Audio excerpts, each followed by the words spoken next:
તમારા પરિવાર વિશે થોડુંક મને જાણવું છે. આમ તો હું પોતે જ ખેડૂત છું. અરે વાહ. અને મારો જન્મ થયા પછી લગભગ 5-7 વર્ષની ઉંમર હશે અને મધર એક્સપાયર થઈ ગયેલા. અચ્છા. એટલે 8-9 વર્ષની ઉંમરે બધી રસોઈ બનાવતા આવડી ગયેલી. અરે વાહ. એમ કરતા કરતા સંઘર્ષમાં જ્યારે મને સારી સમજણ થઈ ને ત્યારથી લઈને અમે ગરીબીમાં જીવન જીવેલા. એમ કરતા કરતા 8મું ધોરણ કર્યું એ અહીંયા ભોમાનંદ વિદ્યાલયમાં કર્યું. મૂળ ગોધરમાં? હા, ગોધર જ ગામથી 7 ધોરણ ગોધરમાં કર્યા. અમારી પ્રાઇમરી શાળા હતી. પછી 8મું ધોરણ કરવા માટે હાઈસ્કૂલ નહોતી એટલે બાજુમાં નાની સરસાણ ગામ છે ત્યાં અમે 8મું ધોરણ કર્યું. અને પણ બન્યું એવું કે અમારા પટેલના છોકરાઓ બધા બસમાં બેસીને જાય. અચ્છા. ત્યાં 4-5 કિલોમીટર થાય અને આદિવાસીના હોય ઓબીસીના છોકરાઓ ચાલતા જાય. પણ મારી એટલી ગરીબી કે બધા ચાલીને બસમાં બેસીને જાય પટેલો. હું એક જ એવો પટેલ હતો જે ચાલતો જ હતો. એટલે 9મા ધોરણમાં મને એ વખતે મગજમાં ફેમસ થયા કરે. એનું કારણ આર્થિક પરિસ્થિતિ નહોતી સાહેબ. મને એટલું યાદ છે કે મને 46 ઇનામ મળેલા 8મા ધોરણમાં. અને કોઈ સાહેબ સવાલ પૂછે ને તો હાથ ઊંચો હોય. ત્યારે વાર્ષિક સમાસિક ફી 5 રૂપિયા હોય. 6 મહિનાની ફી 5 રૂપિયા માધ્યમિકની. સમાસિક સત્ર ફી કહેવાય. તો સાહેબ સવાલ પૂછે કે ભાઈ કોની ફી બાકી, તો બંધાનો હાથ ઊંચો હોય. કેમ કે 5 રૂપિયા નહોતા ત્યારે. એટલી બધી ખરાબ કરુણ પરિસ્થિતિમાં જીવતા. હવે ફાધર બહુ ભણેલા નહીં, પિતાજીનો અભ્યાસ ઓછો હતો, એ ભણેલા નહોતા, એમની પાસે માગી શકાય નહીં. એટલે પછી રસ્તો એવો કાઢ્યો કે અમારી બાજુમાં અહીંયા કાળીબેલ ગામ છે, ત્યાં કમ્પલસરી એટલે ફરજિયાત ચાલીને જવું પડે, ત્યાં રસ્તો નથી. એટલે 9મું અને 10મું ધોરણ અમે કાળીબેલ કર્યું. એ માધ્યમિક સ્કૂલ હતી? માધ્યમિક હતી. 10 ધોરણ સરકારી. એમાં ફી નહીં? એમાં ફી 5 રૂપિયા જ. 5 રૂપિયા પણ એ કરી શકતા હતા એમ. પણ પેલું બસમાં જવાના પૈસા નહોતા. બસમાં બેસીને જવાના પૈસા 5 કિલોમીટરના 6-7 રૂપિયા થતા મહિનાના. એ પૈસા કાઢી શકવાની તેવડ નહોતી.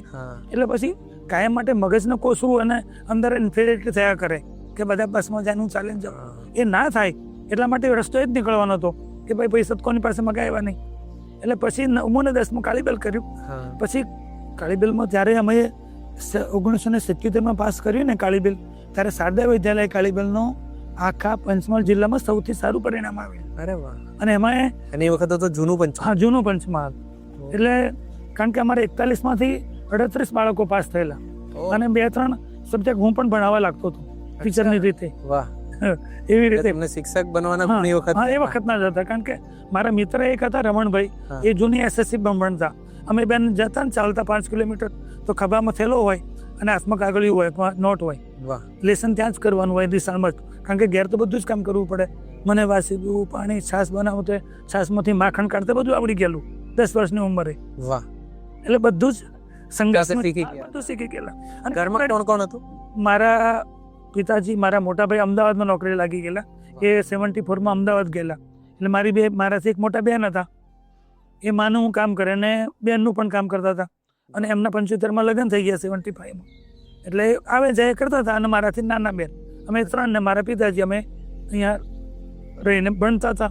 ભણવાનું પણ જાતે. એ વખતે લાઇટ નહોતું એટલે ગામમાં એક ભાઈના ઘેર કાકા હતા પૂજા દાદા, એમની બહાર રૂમ હતી ને ત્યાં અમે, કેમ કે પિતાજી 8 વાગ્યા પછી લાઇટ દીવો ના કરવા દે, કેરોસીન બળી જાય એટલે. 8 વાગ્યા પછી દીવો બંધ કરાવી દે. લાઇટ હતું નહીં? લાઇટ હતું ને દીવો એટલે કેરોસીન બળી જાય. ત્યાં 60 પૈસા લીટર મળતું હતું એ વખતે.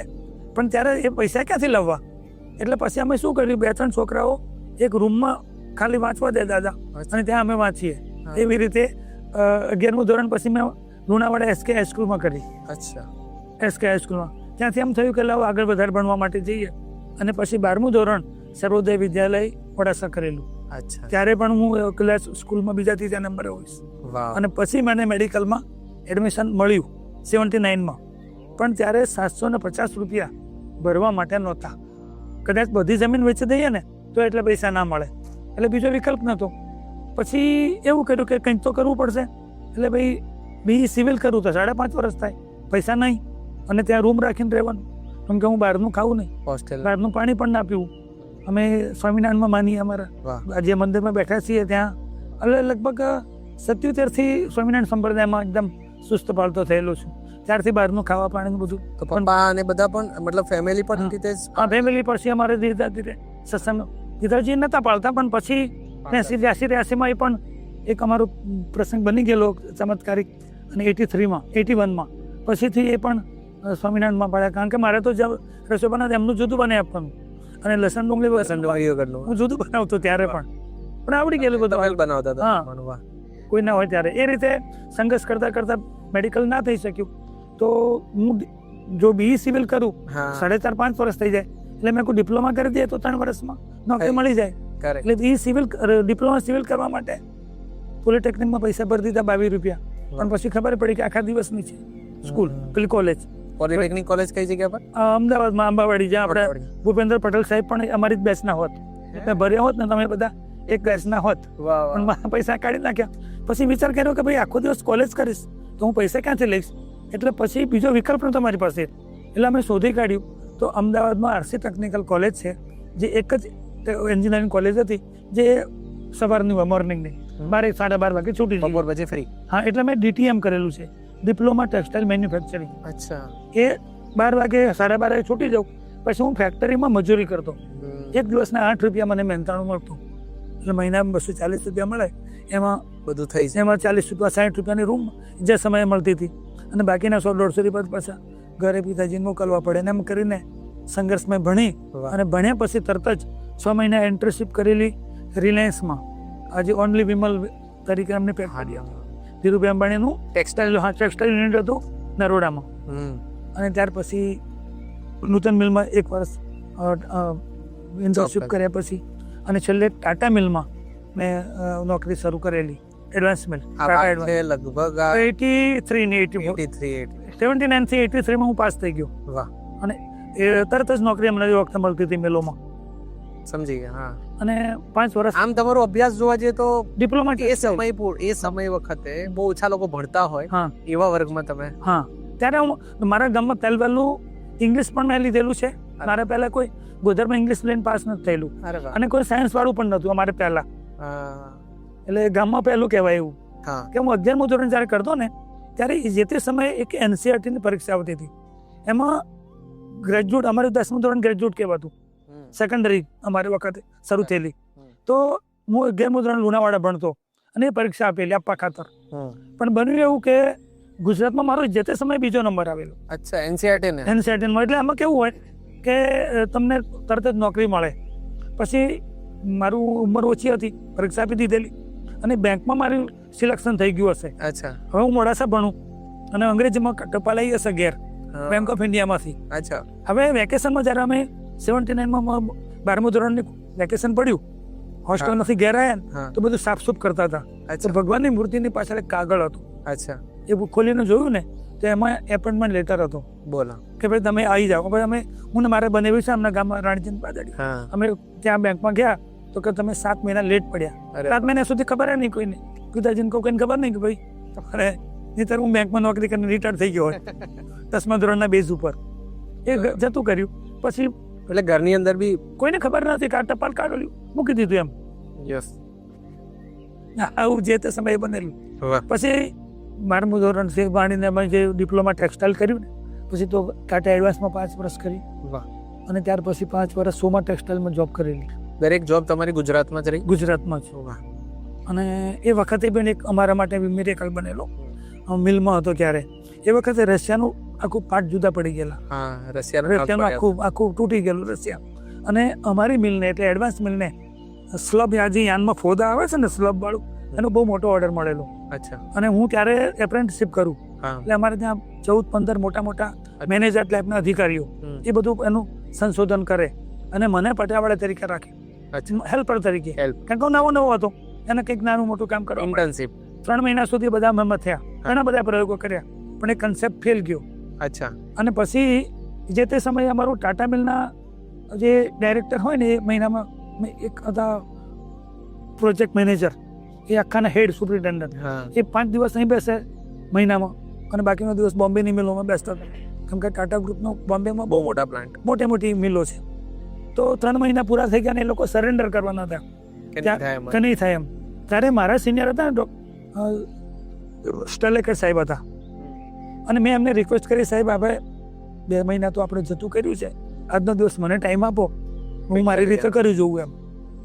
એમ કે તું શું હસવા માંડ્યા, કે શું કરીશ? એમ કે મેં કહ્યું, સાહેબ પ્રયત્ન તો કરવા દો, લેટ મી ટ્રાય, કદાચ થઈ જાય તો થઈ જાય. તો મને એમને મેં એમની પાસે 7:45 વાગે પરમિશન માંગી અને 10:30 વાગે એમને સ્લબ યાન બનાવીને આપી દીધું. એટલે શું હતું સ્લબ યાન? સ્લબ યાન એટલે આ સૂત્ર બનાવવાનું હોય ને એમાં અલગ કલરનું ફોદાવાળું કહેવાય.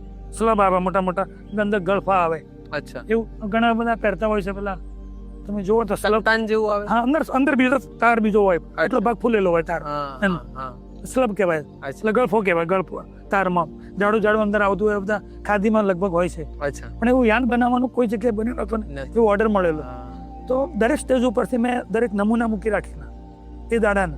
તમને એનું ફોર્મ્યુલા એમનું 2 મહિના કામ કરેલું ને, એટલે મને ખબર પડેલું કે અમારું જે કાર્ડિંગ મશીનનું લિકરિંગ ઊંધું પડે ને તો સ્લબ નીકળતા હતા, એ હું જોઈ ગયેલો. અચ્છા. એને સાફ કરતી વખતે અમારું મશીન અને ક્લિનિંગ દાખલા તરીકે કાંસકાથી માળ ઓળીએ ને તો અંદર વાળમાં કચરું ભરાઈ જાય ને તો બીજા કાંસકાથી સાફ કરીએ આપણે બ્રશથી. તો એ અમારે બ્રશથી સાફ કરવું પડે લિકરિંગ. તો એને ઉલટું કરાવે. હવે એક પેલો કારીગર ભૂલી ગયેલો સીધું કરવાનું, એ મને મગજમાં ખબર હતી. પણ હું પેલા મોટા મોટા મેનેજરોને કહું હસવા લાગે, ના માને. હવે મેં લિકરિંગ ઉધાર લિકરિંગથી થોડી પૂણી કાઢી લીધી, રૂની પૂણી આંગળી જેવી. એ પછી ડ્રોઈંગ મશીનમાં કરી, 6 માં 1 મૂકી દીધી. એ આગળ લઈ ગયો, બધા સ્ટેજનું થોડું એમાંથી રોઈંગ મશીન પર લઈ ગયો, જ્યાં દોરી નીકળે. દોરી એટલે રોઈંગ મશીન કહેવાય. એનાથી રિંગ ફ્રેમ ઉપર તાર બને. તો દરેક સ્ટેજનો થોડો નમૂનો મેં રવા દીધો. 15 મિનિટ બધી જગ્યાએ મશીન ચાલ્યા. અને ડ્રોઈંગ મશીન થી 2 મિનિટમાં થઈ જાય, નીકળી જાય. પણ જયારે રિંગ ફ્રેમ પર હોય ને એમાં વાર લાગે, તો 1.5 કલાક સુધીનું તાર અમે થવા દીધું. અને એ મેં બતાવ્યું તો સાહેબે મને ઉચકી લીધું. ત્યારે મને એપ્રેન્ટિસશીપમાં 7 મહિના બાકી હતા, 5 જ મહિના થયેલા. અને એમણે તરત ફિક્સ કરીને બોમ્બેમાં અમારા મિસ્ટર જોખી સાહેબ કરીને હતા, હેડ આખા ટાટાના ટેક્સટાઇલના હેડ કહેવાય. એમણે મેસેજ આપ્યો કે ભાઈ એક અમારા લડકાને કમાલ કરી દઈએ. પછી ત્યાંથી સાહેબો આવ્યા મને, અને એ દિવસે મારા 7 મહિના બાકી હતા. 320 રૂપિયા સ્ટાઇપન્ડ મળતું. એના એ દિવસે મને એમણે 1500 પગાર કરી આપ્યો. ત્યારે શિક્ષકનો પગાર 250 રૂપિયા હતો, પ્રાઇમરી ટીચર. બહુ મોટી વાત. હા, એ વખતનો. એટલે આ બધી ભગવાનની કૃપા કહેવાય, બાકી આપણામાં એવું કોઈ છે નહીં. અને પછી એ તમારી ક્રિએટિવિટી કીધું, તમને જે બધું સ્ટડી કર્યું હોય તમે જોઈ લીધેલું ખાલી, બીજું કઈ નહીં. કે ભાઈ આ ઊંધું થવાથી ગળફા નીકળે છે. અચ્છા. ઊંધું લિકરિંગ ફરા છે તો ગળફા નીકળે, એટલું ખાલી જોઈ લીધેલું હતું. એ જે ઓર્ડર મળ્યો હતો એનો ઉપયોગ યુદ્ધમાં થવાનો હતો? ના, અમારે કોટન એમને જોઈતું હતું. અચ્છા, કોટન જોઈતું. એટલે એમને સૂતર જોઈતું હતું રશિયાવાળાને. એટલે એમને ખરીદી કરવાની હતી અને અમારે અહીંથી એક્સપોર્ટ કરવાનું હતું.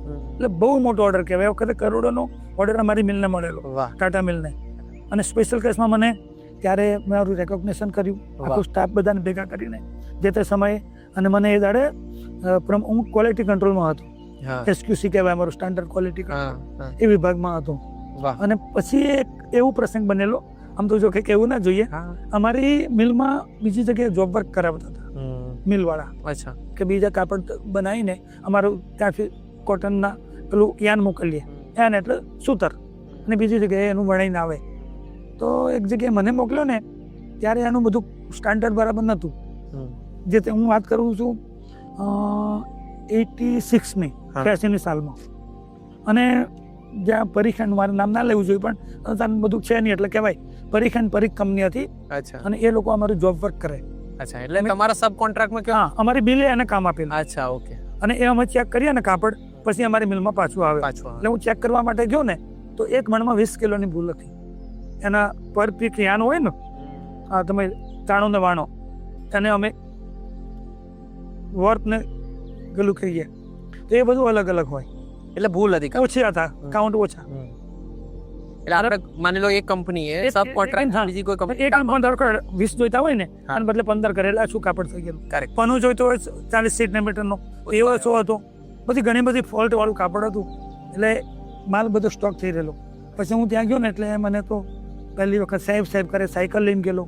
અને એવી અમારી જાહો ચાલેલી હતી ને, તો અમારે ત્યાં અમદાવાદમાં ખબર હોય ને તો વિક્ટોરિયા ગાર્ડનમાં ગુજરી ભરાતી, ત્યાં કપડા સાંભળ્યું છે. હા, તો 30 રૂપિયાનું પેન્ટ ને 20 રૂપિયાનું શર્ટ પેલા સેકન્ડમાં. કારણ કે એ જ પહેરવાનું, બીજો વિકલ્પ નહોતો અમારી પાસે. એવી ગરીબીમાં અમે જીવતા હતા. અને ત્યાં અમે ગયા તો પેલો થમ્સઅપની બોટલ લઈ આવ્યા અને સાહેબ કરે. સાયકલ તૂટેલી લઈને ગયેલા. કોઈ મને પહેલી વખત સાહેબ કર્યું હશે, મોટા શેઠે શરમ આવી ગઈ. પછી મેં કહ્યું સાહેબ પેલું કાપડ આપણે ચેક કરી લઈએ તો કઈ બધું થશે. પછી એમણે તો ચેકબુક કાઢી મને, તમને જેટલી રકમ ભરવી ભરજો, પણ મારું કાપડ પાસ કરી આપો. એટલે એમને પેલું કરપ્શન કરવું, મને ફોડીને, એમ કે 25-50 કઈ તો લાખનો માલ ખબર ભેગો થઈ પડી. ગયેલો હતો. હમ. 1 કરોડનો માલ એમની પાસે જમા થઈ ગયેલો. હું પાસ કરું તો મિલમાં આવી જાય. પછી મને તો શરમ આમ ગભરામણ થઈ ગઈ, કારણ કે અમે તો સ્વામિનારાયણમાં માનીએ અને અમારા ગુરુજી એવું શીખવાડેલું કે કોળીએ બસેર મોઢે ખવાય પણ નાકમાં એક કણ ના ખવાય. હકનું ખવાય પણ હણકનું આપણે નાકમાં 2 કણ કે 100 ગ્રામ 25-50 ગ્રામ ખાઈ શકીએ ના. એમ હકનું ખાજો પણ હણક ના લેતા. અમને અમારા ગુરુદેવ પરમ પૂજ્ય બાપજી આવું શીખવાડેલું અને એમના અમે ચેલા. પછી મેં કીધું પેશાબનું કઈ બાજુ છે એમ કરીને જનુ ચડાવી, અમે સ્વામિનારાયણમાં છીએ, હું પડેલ છું પણ જેનો રાખું. હમ. જેનું ચડાવીને પછી બારોબાર નીકળી ગયો, સાયકલ મૂકીને સીધો ગયો એડવાન્સ મિલમાં મારા ગામ. પછી હા. સાહેબ આગળ જઈને હું રડી ગયો. મેં કહ્યું સાહેબ તમે મને પરીક્ષા કરવા માટે શેના માટે મોકલેલો? બસ બન્યું શું? મને બી પેલો ભાઈ તો મને ફોડવા માંગતો હતો. મેં કહું મારથી નહીં થાય. તો એ વખતે મને કદાચ 50,000 રૂપિયા આપતો ને તો 22,000માં મકાન મળી જતું, વાહ. પણ એ મને ના લીધું. મેં કોઈ આપણે કામનું નથી, નહીં તો ચાંદલો નહીં ને કંઠી શોભે નહીં. આવી રીતનું અમારું જીવન છે. ના ના. અને પછી ત્યાં આ બધી કામગીરી જોયા પછી એક બીજો પણ પ્રસંગ બનેલો કહું તમને. મને સોમા ટેક્સટાઇલવાળા એ પહેલું ગુજરાતમાં ડેનિમ શરૂ કરેલું. આ તમે જીન્સ પહેરો ને હા. એ ડેનિમમાંથી બને.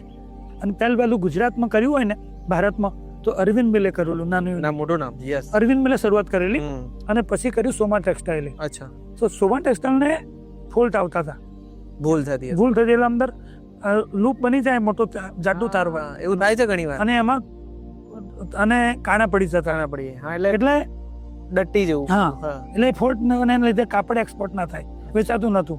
હમ. એટલે ત્યાંના બેનર્જી સાહેબ હતા ને એ અમારા ટાલેકટ સાહેબને મળ્યા કે યાર મેરે ઉધર એસા ફોલ્ટ આતા હૈ તો કંઈક મને કરી આપો. હવે બન્યું એવું કે એમણે મને મારું નામ આપ્યું. હવે હું તો પેલા ચંપલિયા પહેરું, સિલપરિયા, હમ. કોઈ ઇન્સર્ટ ના કરીએ. અને જોયા પછી પેલા હસવા લાગ્યા કે એ લડકા ક્યાં કરેગા. હા. મેં કે લેકે તો જાઓ. હા. પછી હું સવારમાં મિલમાં નોકરી કરું એડવાન્સમાં, અને 4 વાગે છૂટી અને 4-5 કલાક સોમા ટેક્સટાઇલમાં જવું. 15-20 દાડા અભ્યાસ કર્યા પછી ખબર પડી કે આ તો થઈ જાય એવું છે. એટલે હું એના રિપોર્ટ ના આપે, પેલો પ્રોબ્લેમ સોલ્વ કરો. પ્રોબ્લેમ સોલ્વ કરવા માટે હું પેલા સોમા ટેક્સટાઇલના અધિકારીને રિપોર્ટ ના આપું. હમ. હું અમારા સાહેબને કહું, ટાલેકટ સાહેબને. હા. SS ટાલેકટ સાહેબ અમારા હતા, સુધીર સિંહ ટાલેકટ સાહેબ. હું કહું સાહેબ આવું છે ને થઈ શકશે. પછી અમે એમને સોલ્વ કરી આપ્યું. અને પછી એ લોકો મારો પગાર 4 ગણો કરીને સોમા ટેક્સટાઇલવાળા મને લઈ ગયેલા વાહ. એડવાન્સ મિલમાંથી. કેમ કે અમારી અમે મિલ વેચાઈ ગયેલી. વેચાઈ ગયેલા. અને પછી અત્યારે તો સ્વામિનારાયણ મંદિર બની ગયું, પણ એ ટાટા ટેક્સટાઇલવાળાએ વેચી દીધેલું. હમ. ટાટાવાળાએ ફૂલચંદ અગ્રવાલને આપી દીધેલી વાહ. મિલ. એટલે પછી સોમા ટેક્સટાઇલમાં જોબ કરી. એટલે એ વખતે તમારી સૂઝબૂઝ એ તમારી ડિમાન્ડ વધારી હા. દીધી હતી. અને પગાર મારો 4 ગણો કરી નાખી. વાહ વાહ વાહ. 1500 ના સીધા એમણે મને. તો મેરેજ ને બધું હા, એ નાનપણમાં થઈ ગયેલું. કારણ કેટલી કે ઉંમરે? મારા ઉંમર હતી 17 વર્ષની અને મેરેજ થઈ ગયેલા નાનપણમાં. કેમ કે ઘેર બનાવનારું કોઈ હતું નહીં, ઘરમાં કોઈ લેડી નહીં, એટલે બધાને તકલીફ પડતી હતી. વાહ. અને નાનપણમાં મેરેજ. પછી અમદાવાદ રહેતા હતા? અમદાવાદ રહેતા, નાનકડી રૂમમાં રહીએ આખો પરિવાર. 60 આ મંદિર ક્યાં રહેતા હતા અમદાવાદમાં? અમદાવાદમાં ઓઢવ વિસ્તારમાં ઓઢવ. ઘનશ્યામનગર અમારું મંદિર છે ત્યાં. હા. અને મંદિરની રૂમ હતી 2-3 સોસાયટીઓમાં. ભાડાના તો ખબર છે કે વર્ષે તો 2 વર્ષે તો મકાન બધું. ઓઢવ તો મોટા ભાગે કંપનીઓ આ બધી કંપનીઓ. શરૂઆતથી જ ત્યાં લગન આજે બી જોવા જો વિરાટનગર વિસ્તાર TRDC. ત્યાં સંઘર્ષમય જીવન ચાલુ રહ્યું. અને પછી એવું બન્યું કે સોમા ટેક્સટાઇલમાં હતો ને મારા મિસિસને ગર્ભાશયનો પ્રોબ્લેમ આવ્યો ને અમે દવા ગયા તો ગર્ભાશય કાઢતા ડૉક્ટરે એક ભૂલ કરી નાખેલી. 90 જ્યારે બાબરી મસ્જિદ તૂટી ને ત્યાર પછીની વાત કરું, 10-93 મિસિસનું ગર્ભાશયનું ઓપરેશન કર્યું. અને ઓપરેશનમાં ડૉક્ટરથી કંઈ ભૂલ થઈ ગયેલી. હવે રજા જ ના આપે, 15 દાડા થઈ ગયા હતા. બીજા બધાને 3 દાડામાં રજા આપી દે, 4 દાડા. પછી જે ડૉક્ટરે મને રિફર કરે ને એમને ફોન કર્યો. મેં કહ્યું સર આવું બન્યું છે ને મને રજા નહીં આપતા, કંઈક તો કહો. રજા આપી, કેથેટર મૂકેલું હતું કોથળી, ઘેર આવ્યા ને તો ફરી તકલીફ થઈ. પછી ખબર પડી કે ડૉક્ટરથી યુરેટર કપાઈ ગયેલું. અને પછી કેન્સર ડિટેક્ટ થયેલું હતું 93માં. એટલે અમારે પછી શેક આપવો પડે. ત્યારે તો કીમોથેરાપી નથી, ત્યારે શેકનું હતું, રેડિયો પેલું કરવું પડે. એ કરી ના શક્યા. 10/2/93 મિસિસનું ઓપરેશન કરાયું અને 10/2/94 એનું અવસાન થયેલું. 1 વર્ષ સુધી સિવિલથી લઈને બધી જગ્યાએ અમદાવાદ સિવિલ બધી જ દવાઓ કરેલી. લીધેલું મકાન વેચી દીધું, જે કંઈ બચત હતી એ વેચી દીધી.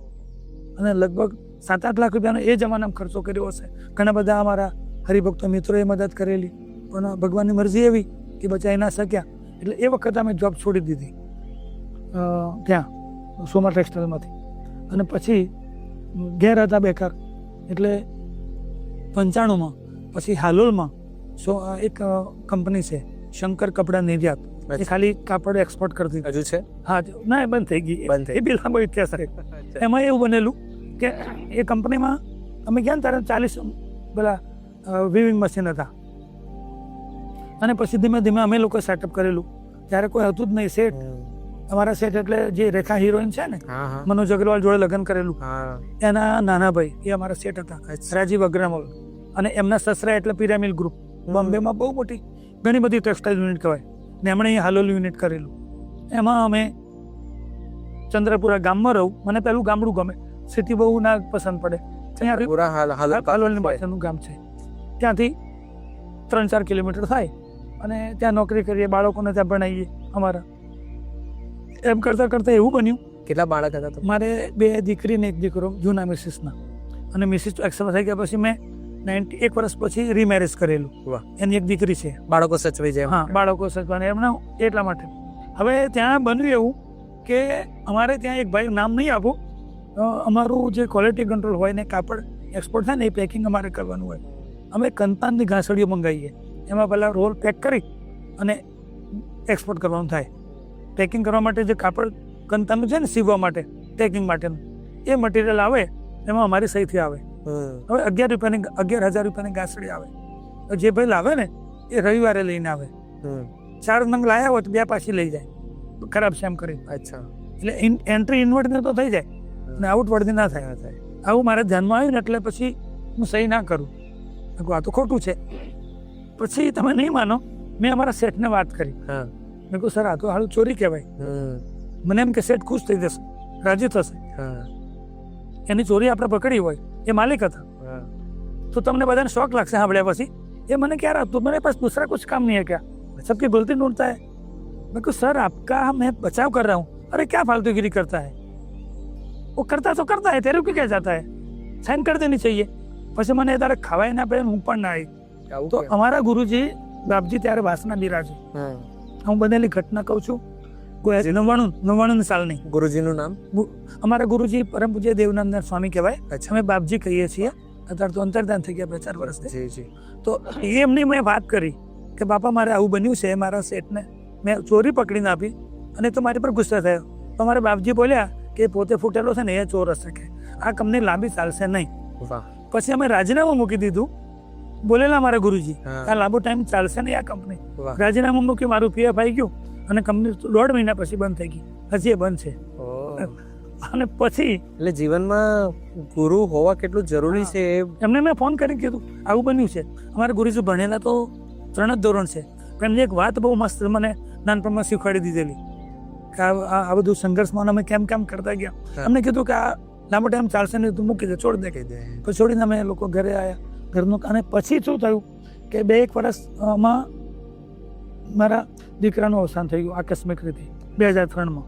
પછી હું એક યુનિટમાં કામગીરી કરવાની શરૂઆત કરેલી, પણ પછી એમ થયું કે દીકરો જતો રહ્યો એટલે થોડું નર્વસ. એ સમયે અહીંયા અમારા ગોધરમાં જ સારથી સંસ્થા છે. સારથી? અચ્છા. સારથી બહુ મોટું નામ છે.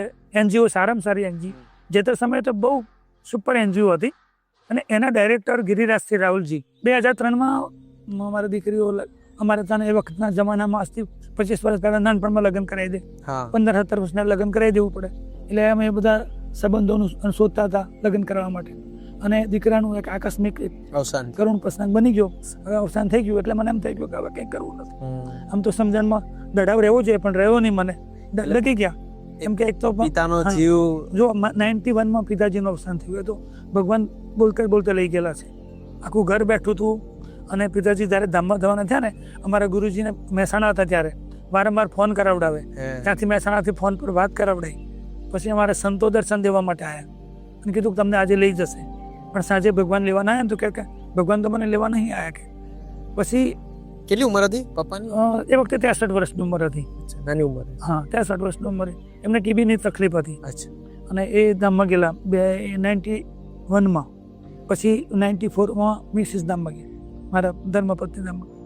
અને પછી આ 93માં 2003માં દીકરાનું અવસાન થયું, નાની ઉંમરનું, 20 વર્ષનો હતો.